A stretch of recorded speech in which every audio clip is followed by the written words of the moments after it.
second video in our series about FERPA's complaint process. Let's go over some highlights from the previous video in this series to refresh your memory. Parents or eligible students, meaning students at least 18 years of age or attending a post-secondary institution at any age, may file a complaint with the U.S. Department of Education's Student Privacy Policy Office, or SPPO, if they believe their rights have been violated under the Family Educational Rights and Privacy Act, or FERPA. If you are considering filing a complaint, first determine whether FERPA protections apply to your situation. Check the FERPA General Guidance for Parents or Eligible Students, FAQs, and other resources on our student privacy website, studentprivacy.ed.gov, especially our FERPA 101 video. Also, take a look at the first video in this series, FERPA's Complaint Process Explained. Next, you may wish to seek resolution from your school, school district, or post-secondary institution, both because they may be in a position to quickly and easily resolve the issue, and because other federal or state laws may have privacy requirements that relate to your concern. Finally, ensure that you are filing the complaint within 180 days of the alleged violation or within 180 days after you should have reasonably known about the violation. The FERPA complaint resolution process is designed to identify problems with FERPA implementation in education agencies and institutions, to ensure ongoing compliance with FERPA requirements, and to help prevent future violations of FERPA. Parents and eligible students can find the complaint form and submission instructions on the Student Privacy website. You can submit the claim form to SPPO electronically or by U.S. mail.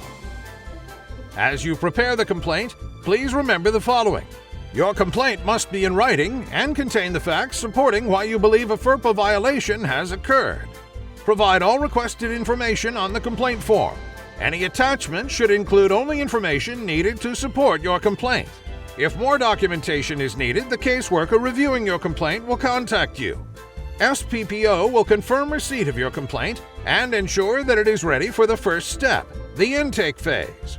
During the intake phase, SPPO will determine whether the facts indicate a FERPA violation may have occurred, and if so, what action will be taken. Your complaint will follow one of three possible routes. We dismiss the complaint. If the facts do not indicate that a violation may have occurred, or if the criteria described in the Part 1 video are not met, SPPO dismisses the complaint and notifies the complainant.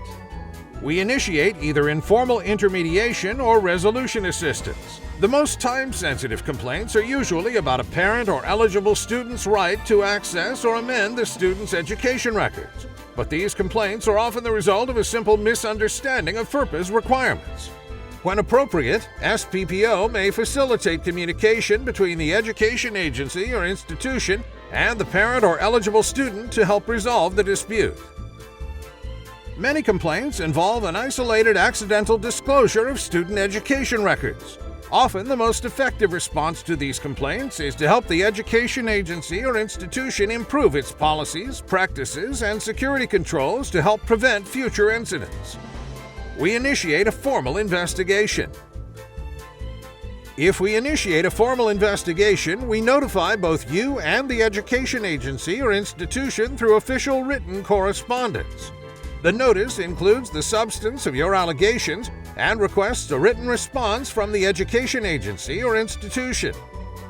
Once the school responds, SPPO will consider all documentation acquired throughout the investigation, including any requested supplemental information, as well as the relevant statutory and regulatory requirements, and decide whether a violation occurred.